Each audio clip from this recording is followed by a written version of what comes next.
Putusan MK itu kan kemarin soal syarat menjadi capres atau cawapres. Betul. Itu. Jadi di dalam undang-undang kan disebut syarat menjadi cawapres itu minimal berusia 40 tahun. Satu yang harus dipastikan bahwa pemilih ini harus sukses. Nah, untuk sebelum masa kampanye ini kan kita lihat sudah banyak baliho-baliho yang berterbaran nih Pak tentang ya mungkin bisa dibilang kampanye dengan baliho ini ya Pak ya. Itu Bapak menyikapinya apakah suatu pelanggaran atau gimana nih Pak?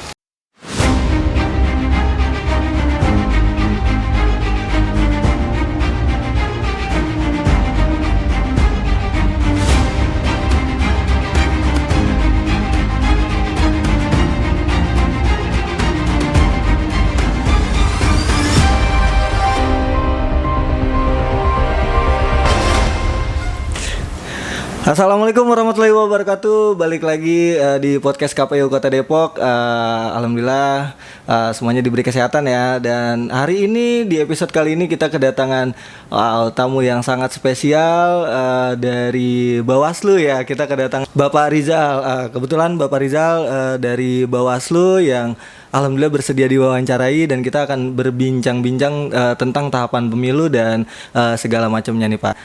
Bapak lihat tahapan pemilu ini sekarang kayak gimana nih Pak?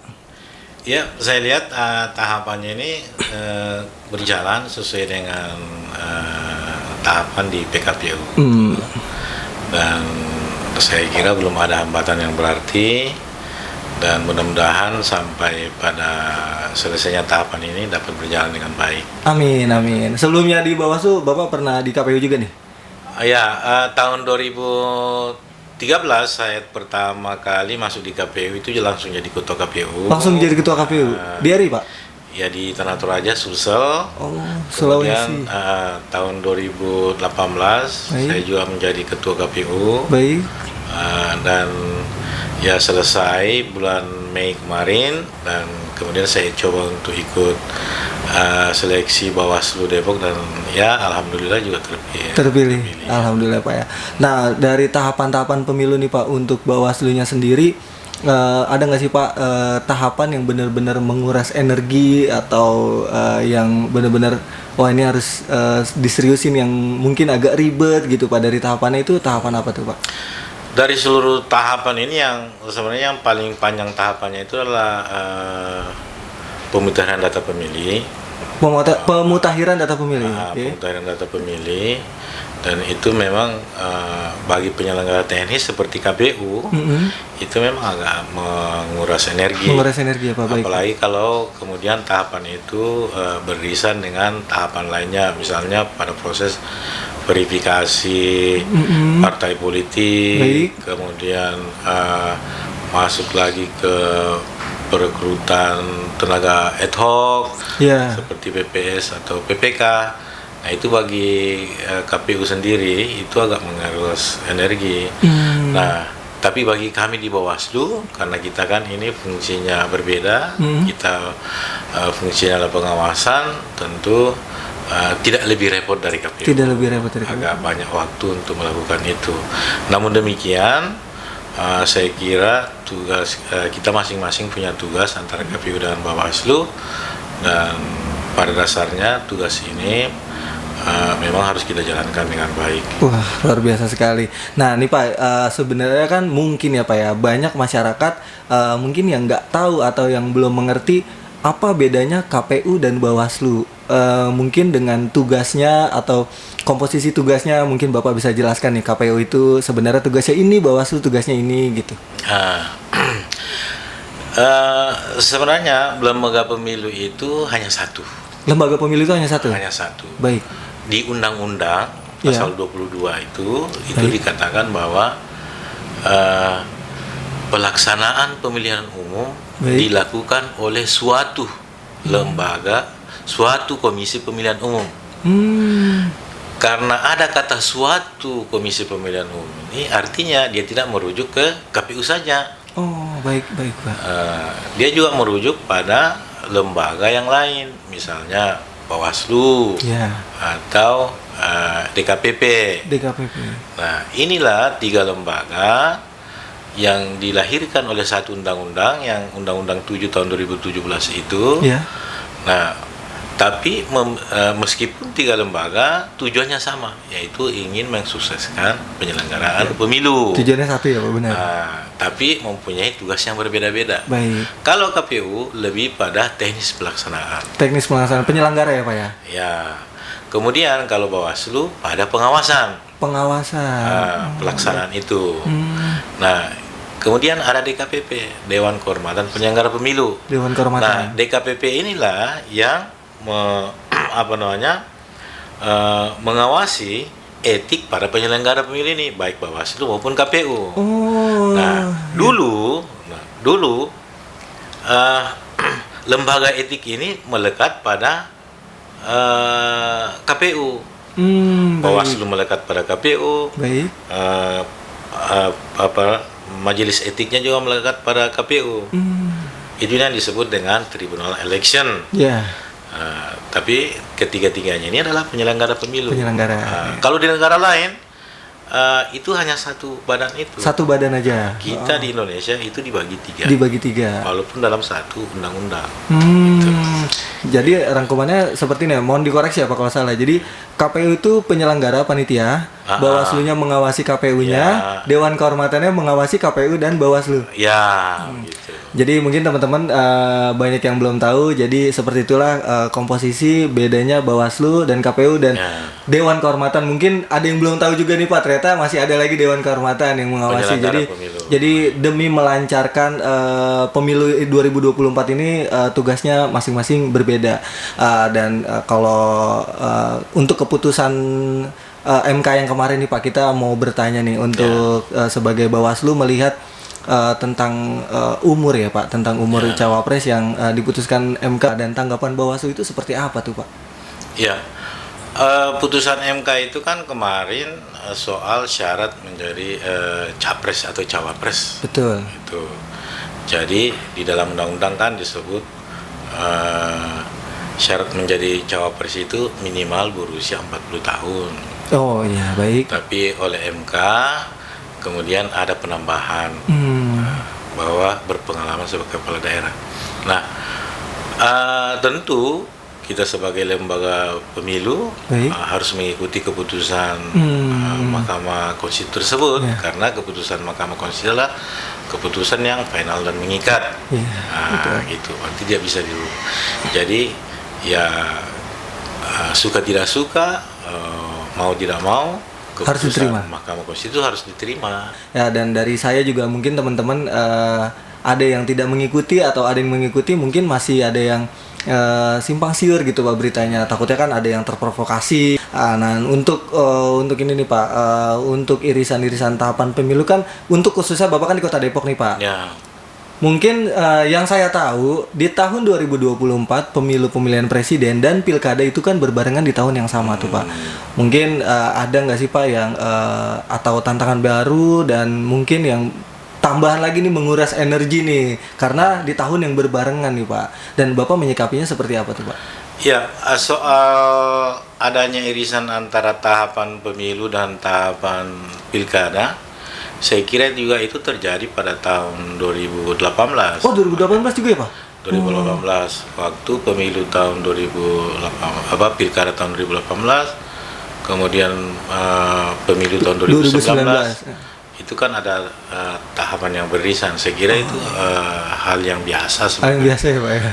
Sebagai penyelenggara pemilu, namun demikian memang tugas-tugasnya itu sebenarnya hampir sama. Hampir sama ya Pak? Hampir sama, mulai dari pemutaran data pemilih, kemudian perekrutan tenaga ad hoc, itu hampir sama semua. Nah, menurut saya penyelenggara itu harus siap dalam situasi apapun. Baik ada tahapan yang beririsan maupun yang tidak ada tahapan beririsan.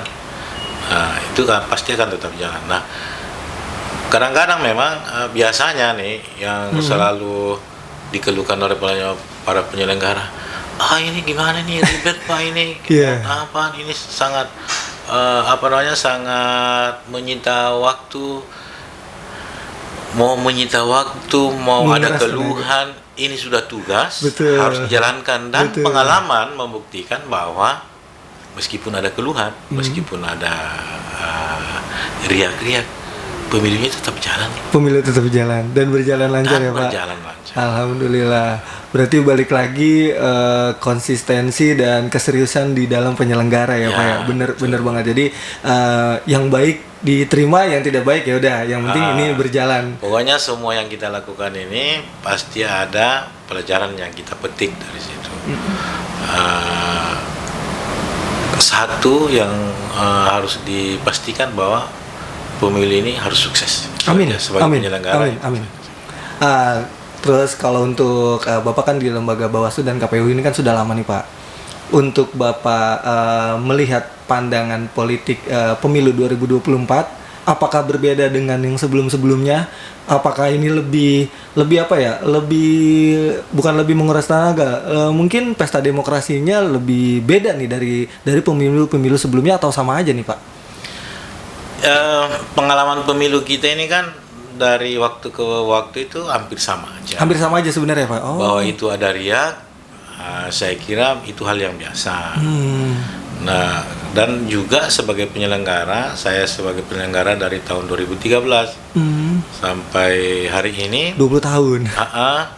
Itu perjalanannya memang sudah seperti itu, dan pada akhirnya nanti ketika selesai semua akan berterima dengan hasil pemilu itu sendiri. Jadi kita nggak perlu khawatir yang berlebihan. Rakyat, masyarakat atau pemilih silakan ke TPS yang sudah bersyarat. Kalau kita sebagai penyelenggara pemilu itu lurus saja, kita laksanakan tugas kita, saya kira dengan demikian pasti akan jalan. Pasti jalan. Jadi ya sebenarnya sama aja ya Pak ya. Mungkin pandangan orang aja yang berbeda-beda ya sebenarnya. Ya. Oke. Nah, kalau masa kampanye ini dimulai tanggal berapa ya Pak? Kalau boleh tahu. Nanti akan masuk pada pengundian nomor urut untuk calon presiden. Oh, baik. Nah, itu kemungkinan dilaksanakan tanggal 11. Tahapannya 11 Baik. November. Tanggal 28 itu sudah mulai akan melakukan kampanye. 28 November, Pak? November, selama 71 hari. 71 hari. Jadi masa kampanye 71 hari terhitung dari tanggal 28 November. Ya, sampai tanggal 11 Februari. 11 Februari. Jadi 3 hari sebelum masa pencoblosan. Untuk kan tanggal 28 November berarti diputuskannya masa kampanye ya Pak. Nah, untuk sebelum masa kampanye ini kan kita lihat sudah banyak baliho-baliho yang berterbaran nih Pak tentang ya mungkin bisa dibilang kampanye dengan baliho ini ya Pak ya. Itu Bapak menyikapinya apakah suatu pelanggaran atau gimana nih Pak? Jadi gini, sekarang itu sampai hari ini peserta pemilu adalah partai politik. Partai politik, baik.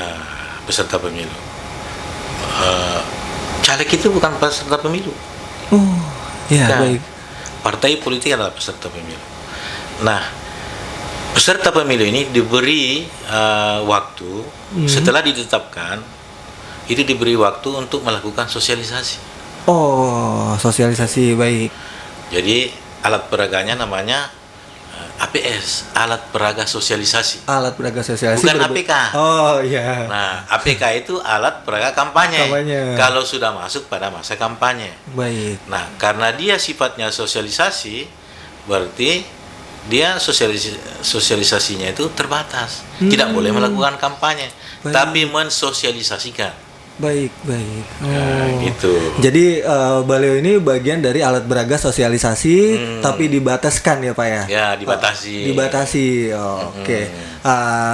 Tuh, ini luar biasa sekali ya obrolan kali ini. Jadi untuk menambah wawasan ini, karena saya juga makin tahu dan teman-teman juga makin tahu juga banyak ternyata tugas Bawaslu dan peraturan-peraturan yang ada. Jadi jangan sampai teman-teman memprovokasi dan terprovokasi ya Pak ya. Karena itu yang sangat banget dijaga ya Pak ya. Karena banyak banget yang mendekati pemilu ini pasti banyak yang terprovokasi dan memprovokasi Pak. Jadi ya, pemilu ini adalah pesta. Namanya pesta ya kita harus riang gembira. Betul. Jangan malah saling ejek. Betul, setuju saya Pak. Setuju.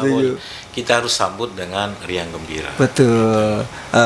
Ya kayak buzzer atau yang memfitnah-fitnah mungkin dicuekin aja lah ya Pak ya. Kita memilih dengan diri sendiri aja hati ya. Jadi kasarnya kalau teman-teman milih A nggak usah diumbar dan mengatakan menjelek-jelekan yang B, cukup dari hati aja ya. Untuk pemilu ini kan hanya satu kali selama 5 tahun. Betul, setuju. Jadi sudah sewajarnya kalau kita menyambut pemilu ini dengan riang gembira. Betul. Jangan malah gontok-gontokan, jangan hanya malah musuh-musuhan. Betul. Karena dia hanya sekali 5 tahun. 1 kali 5 tahun kita pesta demokrasi ini yang kita harus rayakan dengan riang gembira. Betul Pak. Oke.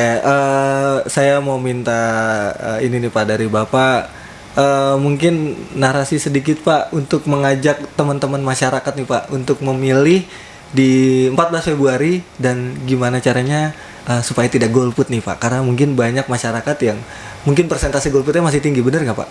Iya benar. Makin banyak kan Pak. Boleh Pak diajak masyarakat biar supaya tidak golput dan jangan lupa datang ke TPS Pak. Ya, tanggal 14 Februari tahun 2024 ini hari yang sangat menentukan bagi perjalanan bangsa kita. Dan saya berharap seluruh masyarakat untuk menyambut pesta demokrasi 5 tahunan ini di negara kita ini dengan riang gembira. Dan bagi yang telah bersyarat sebagai pemilih dan memiliki identitas supaya bisa ke TPS untuk memilih calon pemimpin kita semua. Siapapun yang terpilih adalah pemimpin kita. Jadi saya berharap kita semua meluangkan waktu hanya 5 menit saja tanggal 14 Februari tahun 2024 untuk berbondong-bondong datang ke TPS. Kira itu.